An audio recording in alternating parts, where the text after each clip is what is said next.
and one of our most effective weapons, our voice. Don't just squeak from here, but if you are going to scream, make it a loud, clear...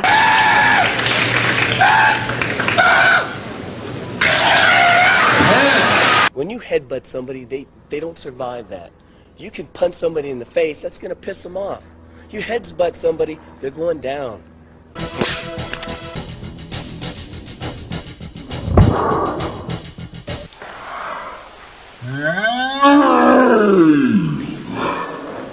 It's video burnout.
That's a pretty accurate synopsis, I feel. Yeah, you know, normally we show on video burnouts, we'll show you the box and maybe read from the back of it, but this is Godfrey Ho territory, and so that approach I just don't think is going to work this time. We'd be here all day trying to give one decent synopsis. As I was telling the fellas, I watched this movie earlier this afternoon, and I took notes, and I could not tell you the plot. I mean, good Lord. Yeah. Well, let's just talk about Godfrey Ho for a minute, shall we? That would probably explain a lot of it. That's where we should start. Actually, we should tell anybody that hasn't seen Godfrey Ho, this is the one episode you probably want to hit pause on and go watch a Godfrey Ho film. Any one of them. This one's a little different compared to most of them, but it's still the same. They're all the same. But you just got to see it to understand why we're going to be confused this entire time. Godfrey Ho did what, 150 films you were saying? 150 credited movies on IMDb. So who knows with the about real number. 70 actual movies, I think. Let's be generous. Maybe 5 movies were actually fully directed, and out of that came 150 feature-length movies. He started off as an assistant director for Chang-Chi Cool. with the Shaw Brothers. Oh, Shaw Brothers, which 36 is chamber. Kind of crazy. Yeah, Chang-Chi's the man. That's cool. But it was like 71 to 74, like I think Che did like 30 films in those 4 years. Yeah, sounds about right. They were cranking them out back then. And I feel like I tried figuring, there's just so many films to click on, but it looked like for sure he was on 6 films with them. I don't know what the actual number is over that period of time. So I don't know. I mean, he's still good enough that they had him involved with that, which is wild. But his career as a director, he takes films that are uncredited at all. There's no credit to anything in his films. More of the culture of those type of films. I mean, this one's called Robo Vampire. He had Ninja Terminator. But he takes 2-3 films and cuts them up. And then he chops and forms them like a McNugget. And then this one, I don't know if he directed anything. I feel like it's just 3 different films. But in most of his more popular ones, like Ninja Squad or any other ones that pop to mind, he'll shoot a couple of these American actors that do kung fu stuff, and then he'll try to make whatever they do in a fight sequence tie the 2 different confusing plots together, which it makes it even more incoherent, but they're so fun. Who are you? Ivan the Red. What do you want? To fight you. What? Gordon, that coward won't accept my challenge. This is one of the few ones that he did that wasn't ninja based. And I found a quote on Den of Geek. Was talking about. I figured you would have already came across it, but since you were talking earlier, he's talking about how every film has ninja in the title and stuff. So this is Craig Lines from Den of Geek. He says, studying Ho is a little like the theory of the Earth being supported by a world turtle, propped up by a tower of larger and larger turtles. In this cosmological conundrum, it's suggested that the final turtle isn't standing on anything because there is no final turtle. It's just turtles all the way down. And that's a little like Godfrey Ho. It's ninjas all the way down. The guy could lose his mind in here. And it was written in 2015, so I'm sure that has a little more cultural relevance with Sturgill Simpson's Turtles All the Way Down at that time. But anyways, that sums up his films. It's just trying to figure out what he's about is as confusing as the films themselves. But he makes like you feel fun in it. Yeah. It doesn't seem like it's a cash grab. It's definitely a cash grab, but like a Roger Corman cash grab, where just because it's a cash grab doesn't mean it can't be done with energy. And yeah, it's not just, we were talking about Uwe Boll earlier. That's like the cash grab. That's just like workman drudgery. Like we're just doing this to do it. These movies actually seem like there's an enjoyment there. There's an enjoyment in the process, regardless of the outcome.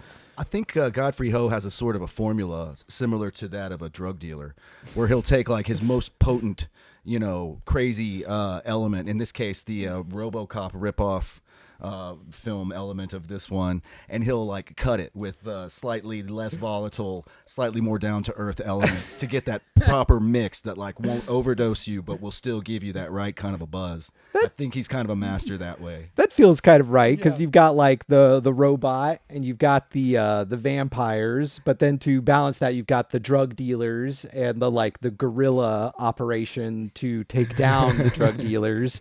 I had not really thought of it that way, not knowing Godfrey Ho as well, but that's a great way of saying that. That's really fun.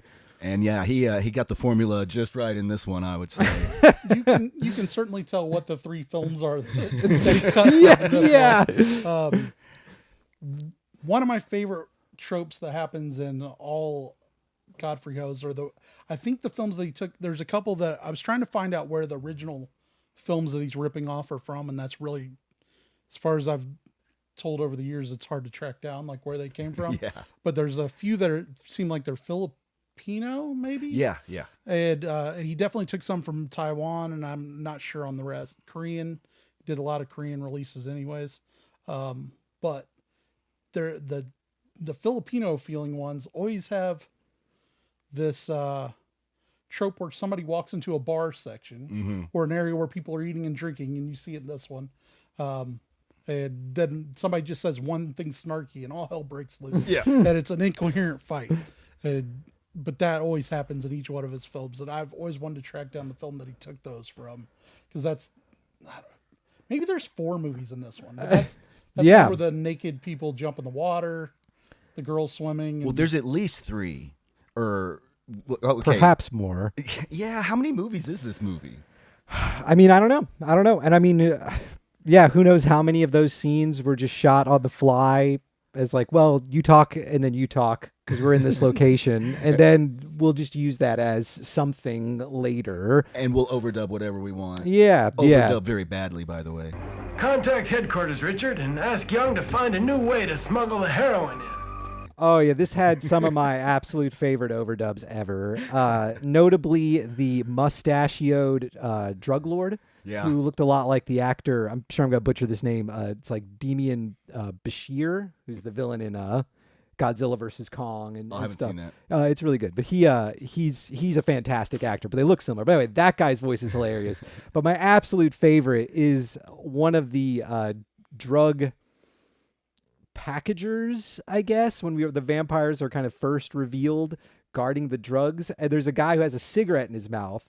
And his lines are dubbed, but his mouth is just with the cigarette hanging out of it the whole time. His lips do not move. It's dubbing via like ventriloquism. Oh yeah, he's a master ventriloquist. They just never explain that. Yeah.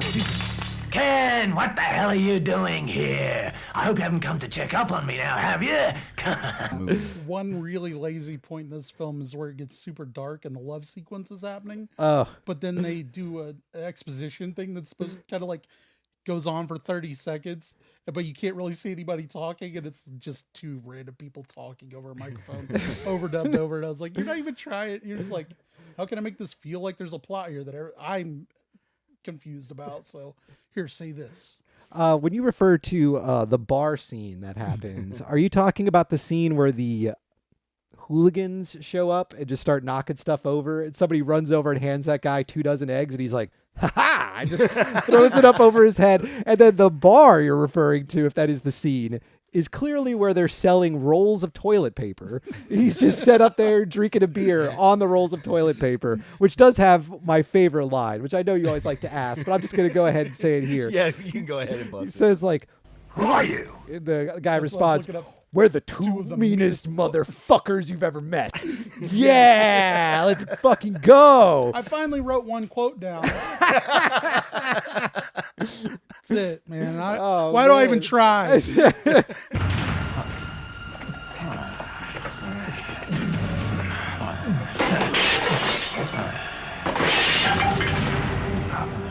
Give me that. Yes. Who are you? We're two of the meanest fuckers around, that's who. You think so, do you? I thought you were pulling out like your eulogy you'd written. No, Just no, want to no. make a short speech on Godfrey Ho. I really like that little part that the den of whatever it was. That quote was. Oh yeah, that was. cracking it up. You've got to write that one. The whole down. article's really good. It's more effort than was put into the entire script for sure. Yeah, yeah.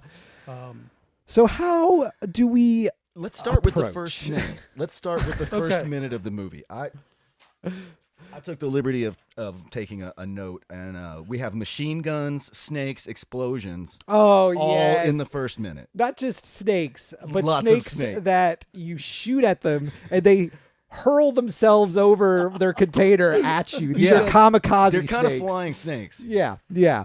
They have those in Asia, I hear. I mean, yes, they do. So I thought that was very impressive to just step on the gas and blast right Let's off fucking go. I'm the in. starting line. And then it gets real confusing because we have hopping vampires and drug dealers and well, we get the plot part where the four people walk. We watch their whole distance walk down the bridge. That he says, "I've found a way to drop this drug smugglers." And the other guy kind of looks at him and he says, "We're gonna attack the DE agents with Robo vampires or what, you know." And then they turn around and walk away. Yeah. It's just that's the whole thing. that's your exposition. We've got a guy who can train vampires, and the vampires are going to protect our drug shipments. Is the guy's whole security system plan? Yeah, he's going to get a Taoist monk, whatever that is, a Taoist monk who's going to train and be able to control these vampires. And they're going to be his security for his drug operation. I think I got that much. Yeah. So we could talk about the Let's talk about the vampires. that's the vampires. So this jumps a little, a minute and a half towards the end of it. Jumps a little. Yeah. Do we see him on the beach first? No, that's whenever he fights the Robo vampires. What we really see. Yeah. So, but the first vampire we see is just doing a lot of this and kind of bites the guy. Bites the shit out of him. But they're indoors in this drug den type thing, just kicking the shit out of everyone. Yeah. And the guy, there's certain rules in all vampire movies that they stick true to in this one. I mean, obviously don't put paper on the face of a vampire. Yeah, that What the neutralizes hell their is that? power. It's just like he puts his paper and they're like, I was wondering that because I've seen like other Chinese or Chinese influenced movies where that's like a spell. my Yeah, guess like is that's probably something that they would, it probably says something on it, Yeah. that because you could see something written down it. And there's probably something that wards off the evil by putting that up. It's probably the Taoist equivalent of "by the power of Christ I compel the demon." Yeah.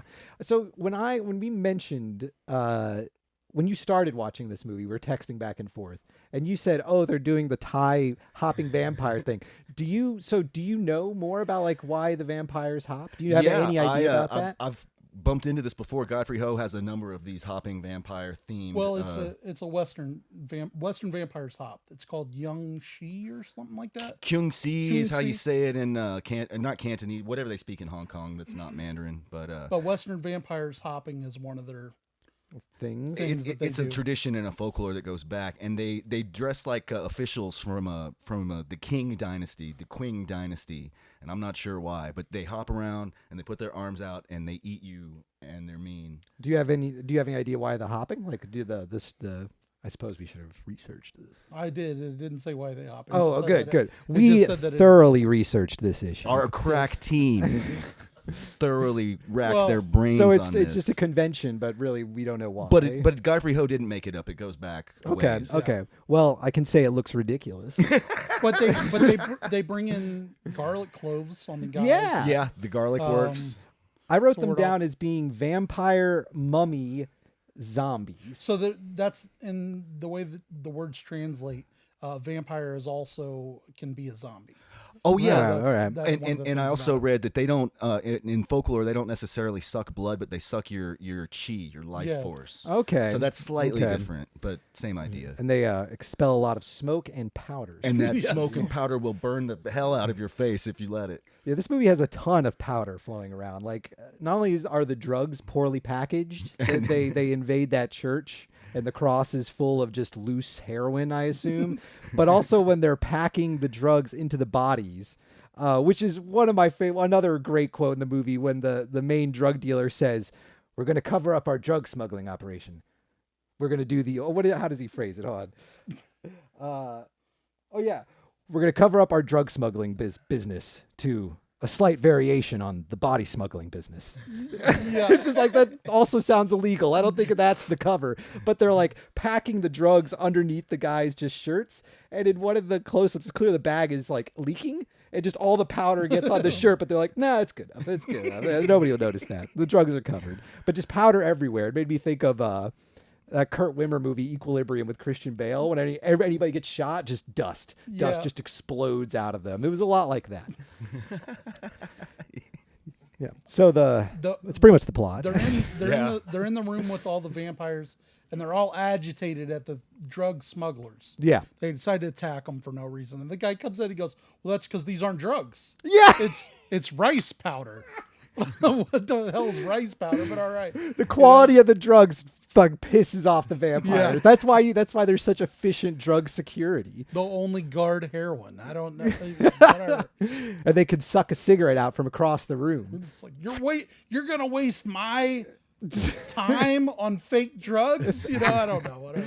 I love that part because at this point we've only seen one vampire at the beginning of the movie, and this is when That one's outdoors, daytime. Yeah.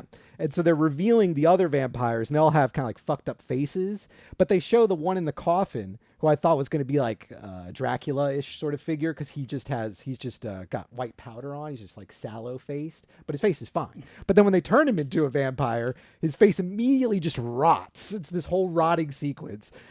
So I thought it was strange. They immediately just rot when they become vampires. I think Chinese vampires are not like good looking and youthful and charming like Western vampires. I think they're like rotted and completely like kind of half zombies sort of. That's cool. I think that's a cool idea. Less hopping, more. Probably comes from the leper era of history. Oh, it's a vampire. Stay away from him, kids. He'll suck your chi. He'll suck it right out. So we got drug dealers, and any movie that has drug dealers has to have the DEA anti-drug agent. forces. That's right, which their demand at one point, I want it ordered that all these anti-drug enforcement officials are eliminated. Just immediately fucking kill all of them, especially that one bastard. Especially the one. Tom. Tom. Yes, the great hero, Tom. They gotta kill him. Do we have a lead character in this film? No. No. Do we have a lead villain in this film? No, actually, take that back. We've got a surplus of lead characters and lead villains in this film. We have too fucking many. Yeah. That's yeah. So go ahead. Because 3 different movies at least, so 3 different protagonists and antagonists. So let's break these plots down one by one. Can we not? I mean, I think it's going to be hard. I mean, let's just. Let's just roll. No, yeah, let's go. Well, I was going to say, so let's talk about the main one a little bit. The most active ingredient in this cocktail, mind-altering movie that this is. That sweet hoe straight to the vein. So there is Robo Vampire, who is our agent Tom. He is a drug enforcement officer, and he gets killed stopping a band of.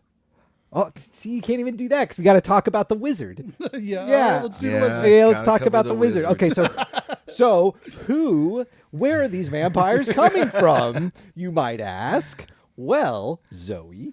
Apparently a Taoist monk, whatever that is hired by a drug lord to resurrect or create some vampires and kind of control them and use them against the drug enforcement agents specifically, or just to like march around the perimeter and guard the drugs in the first place, or both. Does he seem good at his job? It seems like he can control the vampires pretty well when he's there, but leaving them behind leads to that scene where they take the cigarette and eat half the raw chicken, and then try to kill everybody. Well, he tells them, he warns them, like, I can control them, but you can't control them. Oh, yeah, he's like, yeah, put this garlic on. They're like, can't you control these things? And then he tries to hand him a second something, I don't even know what it is, for even further protection, and they're like, they scoff at him like they don't need it. But I think they maybe could have used it. They just got their ass handed to them. Of course they could have used it. You trying to save face? Like, oh, I just got my ass kicked. No, I don't need anything help-wise. They only don't die, and I can't fight to save my ass. Yes. But then the Taoist monk, whenever, doesn't he come back and they're all agitated and riled up, and he takes the spell on paper and just puts it on their heads, and they just fall right back in their coffins politely. That scene where they're like, can't you control them? And he's like, yes, but you can't. Wear some garlic. I feel would be the like, oh, so you can't control them. Enough. That's my issue. This is basically a prequel for Chopping Mall. You know? When they're there, the robots work great. When they're not there, the mall's fucked. Totally, yeah. They're just loose cannons out there. Oh, and speaking of Chopping Mall, which looks suspiciously like the Short Circuit. No, those aren't the Short Circuit guys. Those are not the Short Circuit guys. Robo Man here looks a little bit like Robo Cop, a little bit. They're trying to. If RoboCop was made out of silver painted oven mitts. Yeah, what? No. That's really what I was like in my mind. I was waiting for the right moment. What was the suit made out of? I mean, really, because usually you can be like, oh, that's a pair of football shoulder pads, and that's what the fuck was that outfit?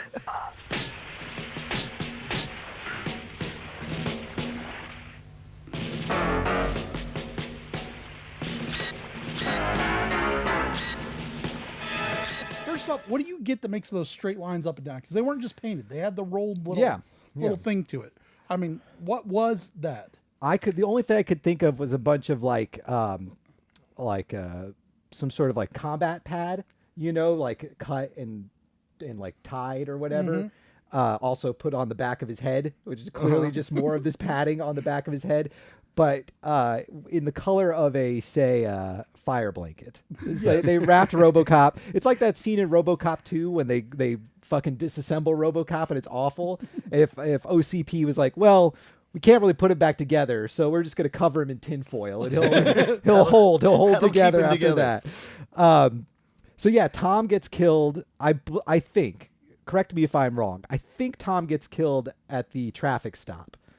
I don't remember. Is that with the Jeep? Whenever they all pull up on the group? Oh, yeah. By the way, how many people can fit in a Jeep? They had like 19 people in that Jeep. That was impressive. How slow are the soldiers? They're all there armed, and then 3 dudes just jump out of the Jeep and run away before the soldiers make any move to do anything for them. And they've got guns. It seemed like the soldiers, there should have been the conversation like, nobody would ever attack us or get away from us. Like, yeah. Oh. And who are these? Is this the DEA? Man, I mean, the DEA does normally drive red Jeeps. But I assume that's where Tom dies.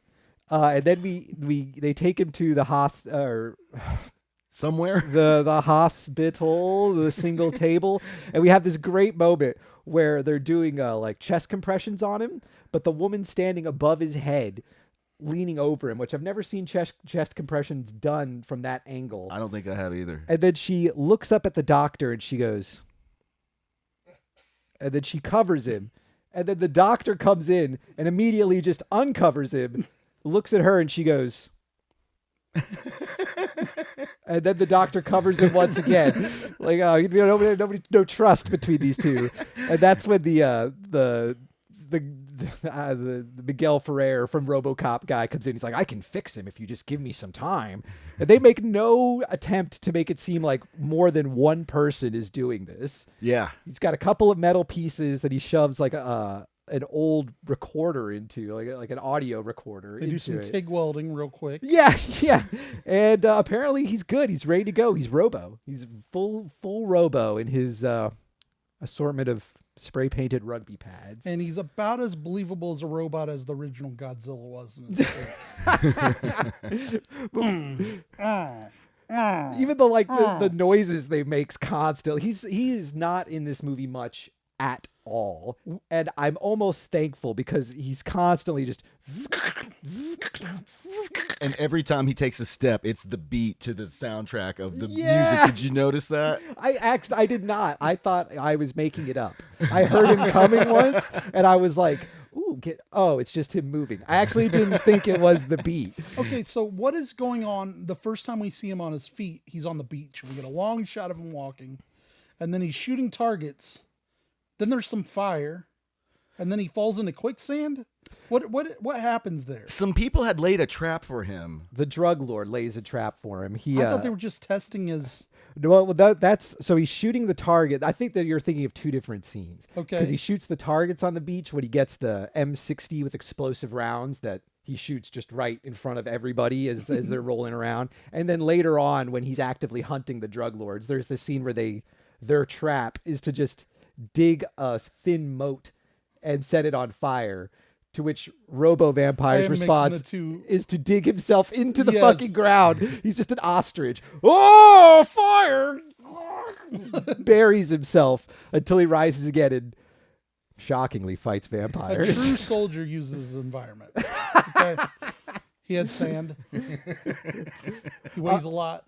Yeah. His little, like, he's got some sort of diggers under his shoes, and his first drug bust has this fantastic moment where he's gonna have the big fucking, I'm gonna take this on, opens the door, walks in with the gun, and then while he's telling him, like, throw down your guns or whatever. It's not throw down your guns. What does he say? You have 15 seconds. Oh, yeah. You have 15 seconds to put down your weapon. And then at each step, he's going 15, 14, 13. And I'm like, we're not really going to go all the way, all right? And when he kicks open this door, stands there, says his thing, and then the door just hits him on the back as it closes, and you see him go. It's like super strong robot. No, foiled by a door. And then he misses everybody with his M60, which he mostly just spends the movie hitting people. I feel the bullets are totally worthless, but you just turn that puppy around and use it like a bat. You're fucking good to go. So that's plot A and kind of plot B. And we come back to him later, sort of. Yeah. He's kind of on the periphery, and then he gets his own seed. And then he's on the periphery, and then he gets his own seed. But the real meat of this movie is the gorillas.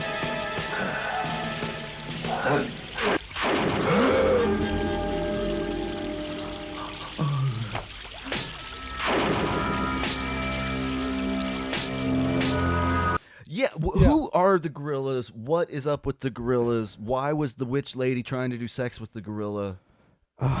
So the first time we get introduced to the gorillas is pretty hilarious. The river, right? In the canoe, is that the first time?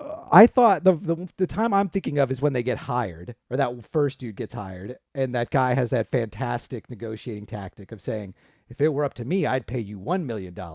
but the government will only pay you $20,000. So then the guy hardballs him for $30,000. $30,000. Yeah, you really made out like a bandit there. He goes, I need $30,000 and a ton of men. Yeah. And, or a lot of men, whatever. And the other guy looks at him and says, okay. It's like, have you ever done a negotiation? Like, oh, they lowballed me, so I just kind of. Just point one. We can throw in a free keychain. Oh, and we haven't even talked about the reason they're there is that another DEA agent, this blonde woman, name I don't remember. Sophie. So, bam, Jay, that was good. Yep. That's one of 38 main character names we have to memorize. Yes. It's the Robert Altman of shitty movies. She gets kidnapped and then taken away to prison cell place where they do the Chinese water torture on her. That's not the way you do the Chinese water torture. I can say that much. Yeah. It's just a spigot, just a loose spigot. Oh God, no. But they kind of play it. Not only kind of. Does she get raped? I kind of feel she gets raped. Yeah. I think it's implied. Yeah. That guy, the rapist who comes back later, say what you will about him. He loves his job. Yeah. He spends the whole enthusiasm. Oh, no. It's the whole time. Just a giggly mess the whole time. So anyway, she gets kidnapped. So then, because she has been kidnapped, this has nothing really to do with our hero, Tom. They hire Man for $30,000 to assemble a crack team of specialists to find her. Which reminds me a little bit of Low Blow. Oh, yes. Very Low Blow. Less coherent somehow even than Low Blow assembling his team. If we're going to compare to other movies, Robo Vampire looks like Vibrations a lot. Okay, yeah. the guy, whenever he's the techno monster. Totally. So. I mean, I bet he would have some sweet dance moves. Well, he was doing kinda the robot was. the Yeah. whole time. Complete with sound effects. Oh, he fights we did leave out the vampire versus Robo vampire fight. Where he's shooting at them, but he misses, and then they disappear, and then they come back. Yeah. I think that might have even been the first fight that we see him in. No need to dwell on the past of our conversation, but that was. Let's talk about it. That's where yeah. you see the hopping vampires a whole bunch on the beach, just hopping around, and he's got that rifle from me to you, missing pure blanks. Right at the ground, right dead at the ground in front of them as they just kind of roll around, not disappearing then. Yeah, they disappear like that. That's another power they have.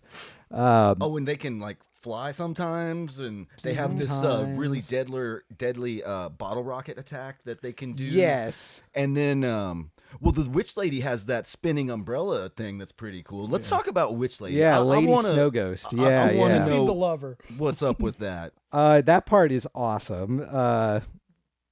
So Wizard is making vampires, and he makes this one guy a vampire who, when he becomes a vampire, has like a monstrous pimple on his head that blows up the casket. And then this... Been there. And then, yeah, Lady Snowblood shows up, but she's pretty much nude. She's wearing just like a cheesecloth. It's see-through. Yeah, very sheer, very sheer. She seems excited to be there. Look of the Grammys. And she's like, hey, I love that man. We were supposed to get married or something. Don't kill us. I love that man. And then she says, kill me after we've consummated our love. Don't kill us. We love each other.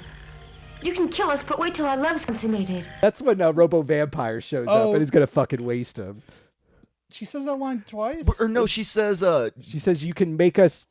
she attacks the wizard, and then she says something like that to, like, put us together. She says, okay. you can kill us, but only if you kill us together. Something like that. Something like that. Yeah, and because she fights the wizard, and it's this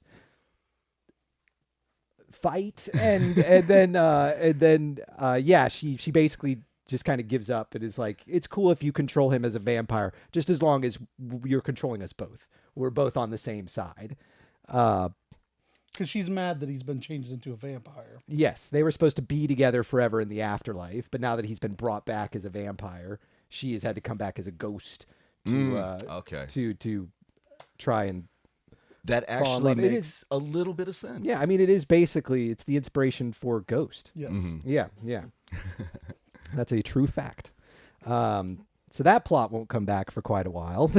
When it does, you've forgotten about it. Pretty much, yeah. Which is the fun thing in this film, is constantly trying to remember where the other film left off. It's honestly, it's like whenever you're sitting around like growing up and somebody's flipping through channels next to you, you know? Yeah. And you're like, oh, I like this movie. But I don't know if you've ever been around, like, I can think of friends' dads that were like that. You know, they watch like 20 seconds of that and switch. And sit there and watch like, 2 minutes of it. And you're like, oh, okay, we're watching Mission Impossible 3 now. And then it's click. And then, but they've decided those 3 are where they're at. Yeah. They hit a commercial, so you go back. Yeah. So you're just kind of catching up on these 3 movies that you only really don't care about. You just wanted to go to the beach, but you're all just hanging out in this living room. Shit.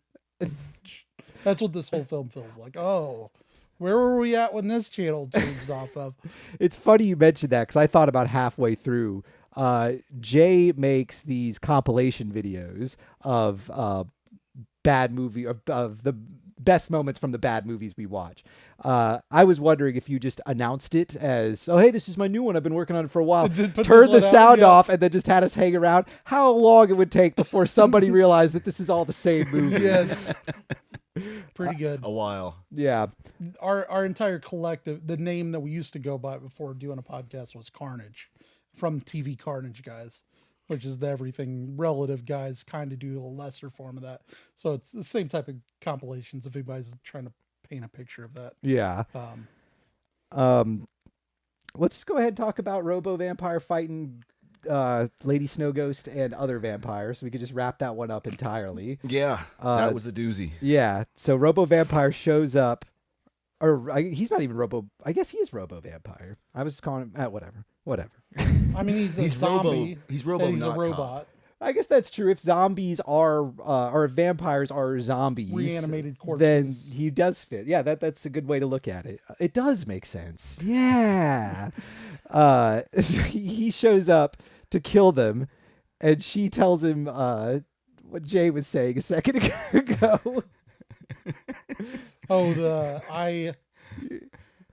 kill us. We love each other, and then at least let us consummate our love. Which reminds me, kill us after we've consummated our love. Which reminds me of Woman Wanted when Michael Moriarty's bragging about having given the to Holly Hunt. Oh, yes. Our love was conceived, consummated. He just pronounced the word all wrong. It was hilarious. No. I love your very accurate sound effects. Last weekend, I fled Nee's apartment. I had fallen in love with him, and the feeling was mutual. And when I got here, the feeling was confirmed. Confirmed. Consummated. We were waiting to tell you. To ask for your blessing. You were with her just now, weren't you? Yes. You son of a bitch! You were paid to take care of this house, not fuck my father! Is Wendell talking? Oh, Wendell, is it over? Monica, we have to get an annulment. It's the only responsible thing to do. You bitch! You lazy bastard! So yeah, she wants to consummate their love before they die or something. Before they die again. I guess they never had the chance. Which brings up this flashback, which has no meaning, beginning or end, where Tom, pre-Robo Vampire, again, flashback, is making out with his wife, and then she runs away from him, and she goes, he's like, what's wrong? She's like, I'm not going to talk to you again, as long as you're a cop. And he's like, you knew I was a cop when we got married. It's like, I didn't know how hard this life would be. What's the matter, honey? Tell me.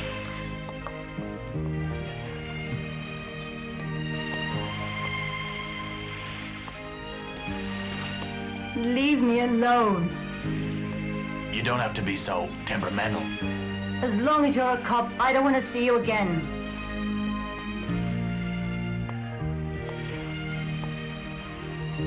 Bet you knew I was a cop when we got married. I didn't know what was involved at first, that'd be so dangerous. I've worked this job for years, and I'm still alive.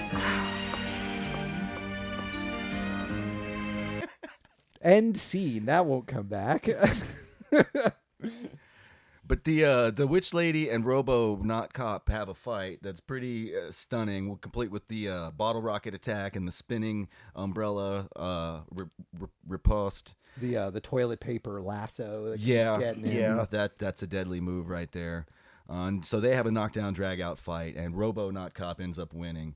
And I really like the move she does where she pulls her top off and like throws it over his head, like. Yeah. That's a stunning little stratagem right there. That's when she's fighting the wizard. Oh, my bad. This movie is unbelievably fucking confusing. We all watched this today separately. Yeah, like just an hour It's not ago. like we're rehashing, like we watched this 4 months ago and we're just half-assing through this. I swear we put in the work. I like how they clearly had like wire work for some other project or something, but they just had that set for the wire work. So if anybody's ever going to get tossed around on the wires in like a pretty decent way, it's going to be that like really shitty building. I don't even know what it's supposed to be, but yeah, Robo Vampire gets tossed up through it. They use it earlier. Somebody gets tossed up there. It's like pretty solid, like a Chinese kung fu wire work stuff. Who knows who they were borrowing that from, but they had it for a few hours. They made good use of it. He probably still had his keys. Yeah. Yeah. No, I used to work at this really good studio. Come on. So Robo dude ends up defeating Witchy Woman. Yeah, for a and he pulls her heart out. Is that what happens? Well, I think so. I think what happens is that Wizard Man shows up, and these are their names, obviously. Yes, these are the official credits. Wizard Man shows up, and Robo Vampire starts walking the streets because he defeats Lady Snow Ghost, and then he starts walking the streets. Then Wizard Man shows up and starts just making vampires appear, which all fight Robo Vampire. Then Wizard Man and Lady Snow Ghost, they get in a whole separate fight. That's when she takes off her top and just covers his head with it. And he like scratches up her chest a little bit, seemingly killing her. That's right. I thought she was dead at that point. Did you think she was dead? Definitely. Man, I'm not betting anybody's out. That's a good point. I mean, she's already a ghost, so it's like. That's a good point. That's a good point. How do you kill a ghost?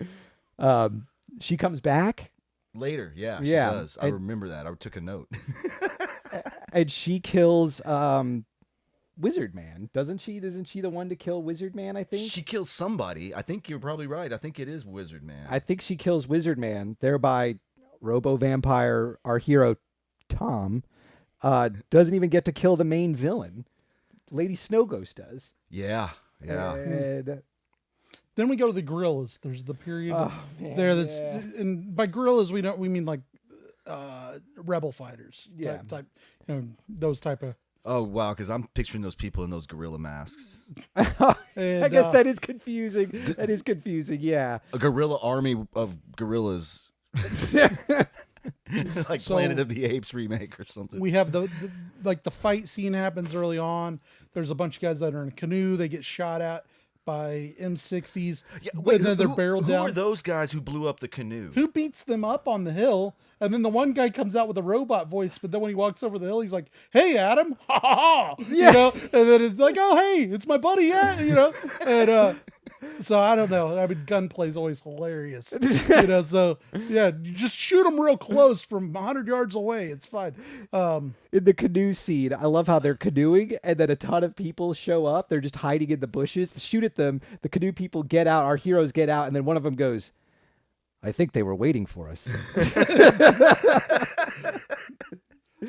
So then 30 minutes, 40 minutes past in the movies, and we get back to them again. Yeah. And it comes in and out because that's the plot of they're trying to rescue the lady cop. blonde lady. You knew it earlier. Sophie? Is that what you said? they're trying to rescue her. They've hired the guy. He's got his a lot of men, which is 3. Yeah. That's a lot of men. Whatever. 30 grand. You got to try pocket as much as you can. I told him I'm going to have 100,000 men, but I got some Government won't pony up. I got some debts to pay, So, they really this brings me to my favorite quote of the movie and moment is when they figure out where the people are at and they get into a gunfight with them where they're coming up the hill and shooting at these people that are inside of a building. Now, he's holding like an M16, which I don't remember them showing it as being a special weapon for any reason. And they're in a gunfight with him, shooting up at the hill. They're shooting down at him. And he says, we got to get closer so I can hit them with this baby. Yeah, he does say that. But they're all in a gunfight shooting at each other. Like, this one guy can only he's like nearsighted. We got to get closer so I can use my sharpshooting method. It made no damn sense. But it's not a special weapon, right? It's just it's an M16. It's got the grenade launcher attached. Sure, but it's not far enough. You're 100% correct. Yeah. And then they get up to the top of the hill where they might need the grenade launcher, and then he pulls something out, like a grenade out of a bag. It does a cartwheel, like a front flip through this doorway. And then climbs up the roof. Sure, yeah. Climbs up a roof. You heard it here. Some fighting's going on, shooting's going on. Nobody's really getting shot, but bad guys are kind of getting worked out. Well, we get that great dummy at that moment where he's up on the roof and he drops the grenade onto the machine gun nest, and then he's just like. And then a guy just comes right up behind him. So he's like, oh, and then he gets strangled. They cut away, they cut back, and it's like a dummy that has no weight in it. It's just like empty clothes. And he goes, and it like just floats still like just 2 feet away. It has no weight to this dummy at all. Is this similar to the Steven Seagal dummy, producer Eric? Okay. Eric loves this dummy in a Steven Seagal film. He almost made us do an episode just so we could watch the dummy episode. So we'll work it in this. We'll just show a clip here. That way we don't ever have to sit through a Steven Seagal movie. Is that Marked for Death? The only Steven Seagal movie I'm going to do is the one where what's the essence of a man? What does it take? What does it take to change the essence of a man?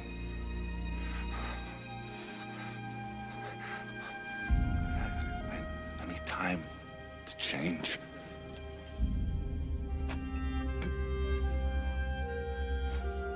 Time. I do too.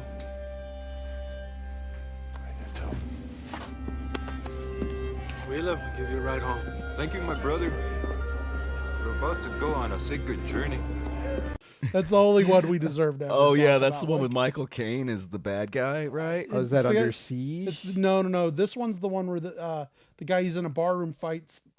Yeah, they're doing the slap knuckle thing. Might be the guy that plays not Seabass, but one of the bad guys in Dumb and Dumber, the bigger bad guy. Yeah, definitely him. He just knocks it. They're playing hands, and every time they slap each other's hands, the loser has to get punched in the face, and Steven Seagal wipes him out, and the whole bar's like, oh, and he says, "What is this?" And it's like, man. Anyways, this is a different film. But anyways, Steven Seagal's in a movie with a terrible dummy. We're gonna do that as a whole. We're gonna have to talk about this whole goddamn movie, and then dedicate 40 minutes of our talking about a dummy film. So that one didn't make it off the cutting floor yet, but I think this week's is Eric's pick, maybe.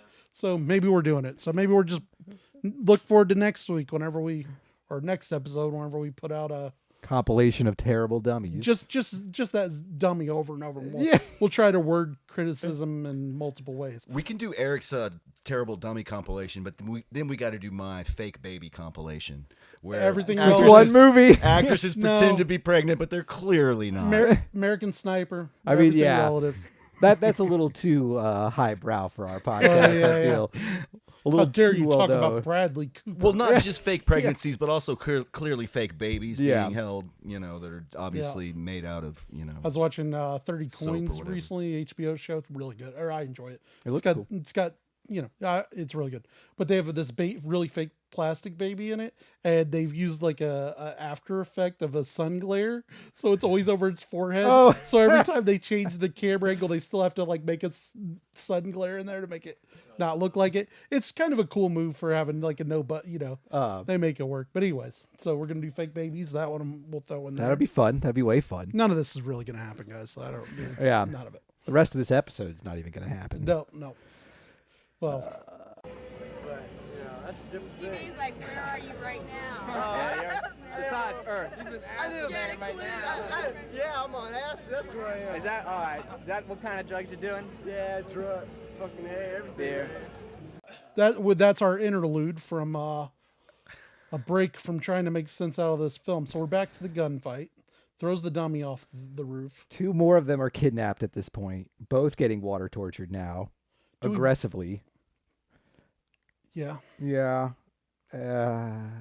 So Zoe, what happens next? I was just about to ask you. I tried to. So the wizard's dead. Yes. You see the gunfight. I guess they rescue the. They get Sophie out of there. How did they get to the city? So that's the final cut. You get back. So, but are we ready to talk about the ending? I mean, essentially, because there's only one way to talk about the ending, and that's it. So. Yeah, sure. We could pick up any random scenes. Is there any other Is part there of this anything we movie? missed? There's Probably, one but- part we talked about the toilet paper bar. There's one part where they go to an abandoned village, and a kid pops out, and one of the soldiers grabs him and is like threatening him. They're like, "Oh, he might be one of so and so's men." And he goes, "Are you?" And that kid goes, "No." And he goes, "Get out of here." And he throws him away. And then just moments later, that kid comes running back with something in his hand, and the guy shoots him and kills him. But the woman they're with is like, "You beast. How dare you?" Yeah, I remember that. And she runs up to him. He's like, "No!" And he stops her, only then to reveal that it was a grenade in his hand the whole time. And she goes, "Oh, I'm sorry. I doubted you." Which, like, with the thatched huts and whatnot, felt very Vietnam. And I was, Which, as Americans, we'd rather not deal with that. yeah, especially let's not in just- the moment where they're like, "Oh, thank God they killed the kid." He had a grenade. Everyone's after all. anyways. Yeah, that's. But that scene was particularly notable. Yeah, this is like the happy version of Platoon. Like, have we universally got to the point that we realize that Americans were the villains, or are there still, or is that a I hot think topic to say at this even point? Richard Nixon, before he died, admitted that the Vietnam War was a mistake. So that gives Republicans permission. Because I get Afghanistan's a touchy subject for everybody. No, rightfully so. It's a hot item, but we mentioned huts and the kids and all that, and we just don't talk about it anymore, right? It's like we screwed up. Top Gun kind of Rambo 3 and Rambo whatnot. 3, Top Gun mentions that we lost it because we relied on technology too much. That's warm. I mean, it's... But anyways, so Yeah. what we need is more dead kids in a Robo vampire movie is what I was thinking. Like, does this balance need things out. to happen at all? But it's the same way I felt about kicking the kid and walk like or kicking the dog and walk like a man. Like, if you're a director, who cares? But why? Yeah. Why? Well, I mean, that scene would go really good in your gritty action drug war movie. It is pretty off base in your silly robot fighting vampires movie. So I guess when you're mashing them together, you're going to be, there's a chance you're going to be really offensive. Yes. Yeah, you're gonna. It just seems like he left a lot on the cut, a lot out of the film.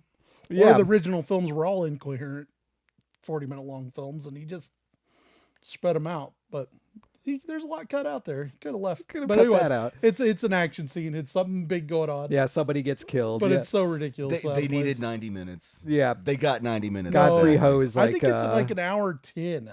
No, it is an hour 30. It's an hour 30. Okay. Yeah, according to the Prime runtime, an hour 30, which is about 15-ish, 20-ish too long. I say Godfrey Ho films good at 40 minutes. Like, I mean, I love them. I've watched, this is probably my 15th. I'm never going to say I've watched all 150. Oh, there's no way to watch all 150. They You are couldn't be perfect for friends. putting on, like, if you're having people over You just want someone with the sound off, or even the sound on in the house, and everybody's hanging out in the yard or something. They're fantastic for that because you walk in, you're like, what the hell is this? And you walk another scene, what the hell is this? And it just happens that way over. That's the way it is watching it. But you get numb to it as you go on. Like when we're watching it, which is what makes the end, you're excited to see the Robo vampire again. Yeah. Because those scenes when he pops up are actually cool. I mean, they're lame, but also they're really, very silly. They're fun. But they're such a standout from everything else in the film. It's all like, oh, there is a sci-fi thing. Yeah. But we see him again, and he's just clearing the streets. Fog's rolling in. They're in the city, and he's walking towards the camera.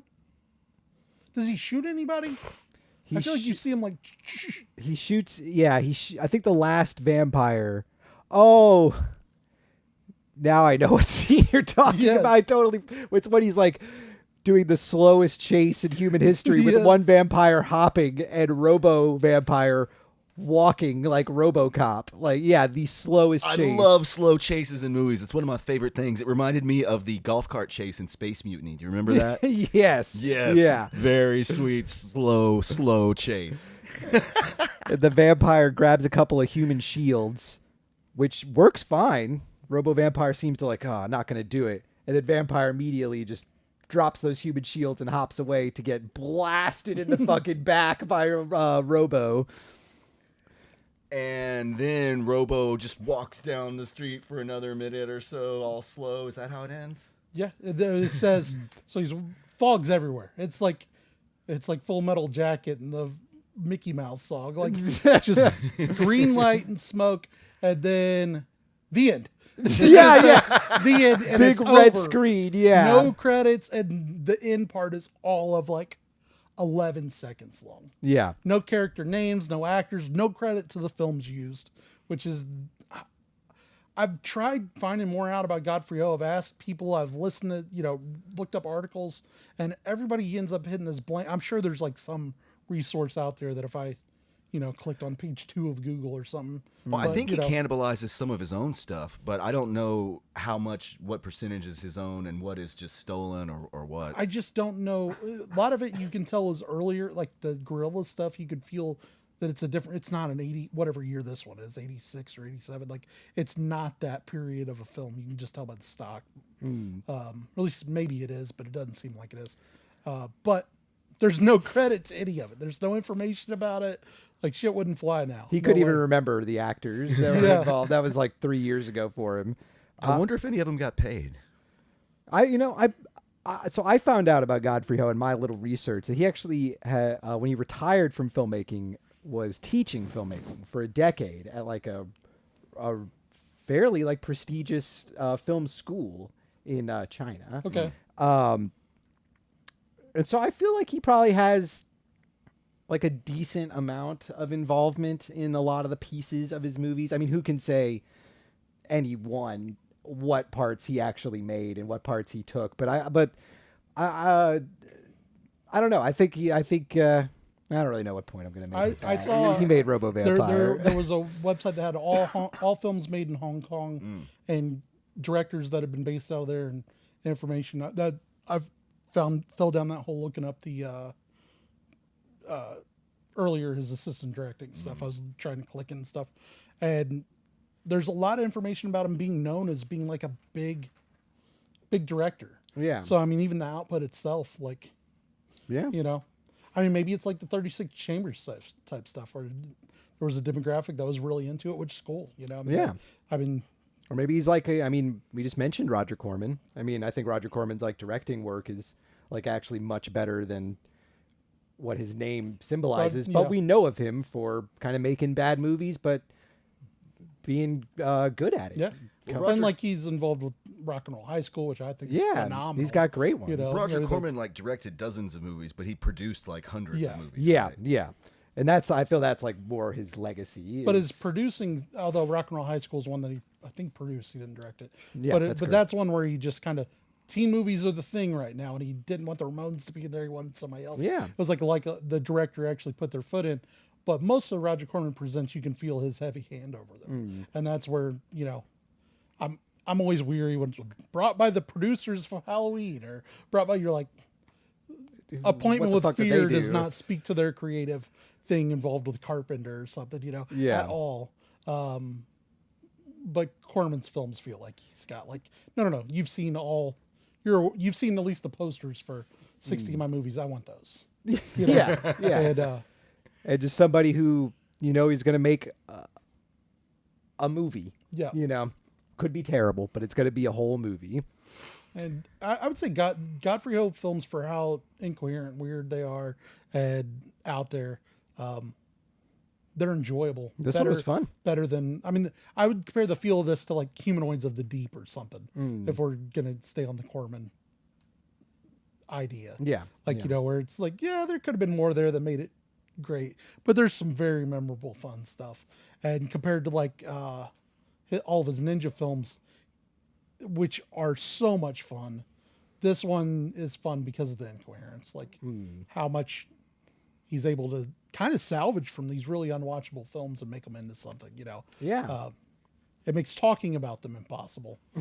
And I was also thinking that this film would have worked really well for like, if we ever did like the MS, Mystery Science type thing.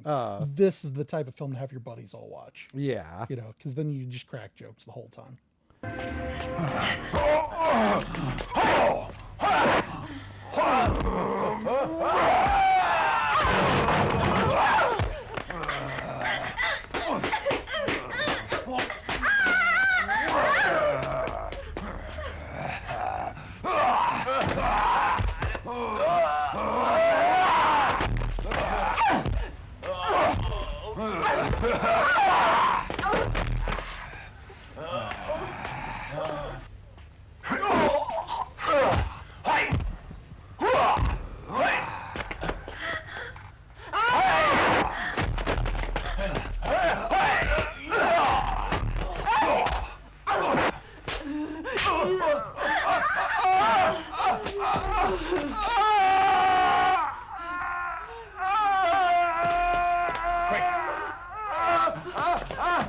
Now, how I watched this movie was Jay here delivered a copy into my hand, which was very nice of you, by the way. Thank you. But regular people out there who don't have the benefit of that, how can they watch this movie? Can they? Is it available at all? Prime. It's on Prime. Yeah. They can't. Which is crazy. It is on Prime. I don't know where else it is. Not on YouTube. Did anybody check YouTube? You can purchase the VHS for a cool $1,200 on eBay. Was that collector grade? Oh, that is investor grade. Don't worry. Oh my God! Anybody out there with kids? College is Don't paid worry for. about Bitcoin. What you want is investment grade VHS cassette. Let's talk about videos for a second. Justin has me like, I'm now nervous because he's like, he knows the cost of all these. Somehow I'm aware of tape costs, and I don't. Oh, somehow. I'm never going to sell my tapes. Of course not. But I love clicking on eBay. Somebody shared this thing the other day that said investment grade. A $1,500 tape, investment grade. $1,500 for a VHS cassette, just to be clear. I am going to find that tape, and I'm going to rip a copy of it and put it up on YouTube, just because that shit is not going to fly. Yeah, that's not cool. All this rare bullshit. Cool. Like, I have rare tapes. You have tapes that are worth, probably $700-800, and I swear to God, we collect them because we like watching them. That's it. We watch them and they fall and crash and make these loud noises when you're moving around, and we laugh about it. I have it's cool to treasure the thing, but this is $1,500. I'm gonna find the guy that's selling that investment grade. I hope you sold it. And I hope that for some reason the tax man comes for you in 5 years and repossesses your car because you ripped off some poor sucker with investment grade. I'm all for a free market, but this shit's got to stop. That's going to be my one full movie put up on YouTube. Anyways, Godfrey Ho tapes usually around a good price. You've got probably 10 or 12 of them, but you don't have this one. I've got Ninja Squad, I know for sure, but I don't know what else I have. Yeah, they are treasured by the people who dig this particular niche. Kung Fu films in general, even though this one isn't really a ninja one, Kung Fu films are the ones that end up being like I've got Death Beach is one that I was like looking up information on. It's like somebody paid $80 for them. Like, wow. You should go to Goodwill like I do. Used to be able to anyways. Yeah. Now guys just load up truckloads of tapes from Goodwill and try vintage. Jurassic Park. Like, no, I don't need another copy of Jurassic Park, dude. But anyways, then we got off the rails at the very end there, but well, you guys works for the movie. You hit all the really good quotes, but I had one more good quote that I like. Just a little short, sweet moment in there somewhere. I don't remember who said it to who. It almost doesn't matter. But one guy says to another guy, "Now you die." This is Robo Vampire in a nutshell.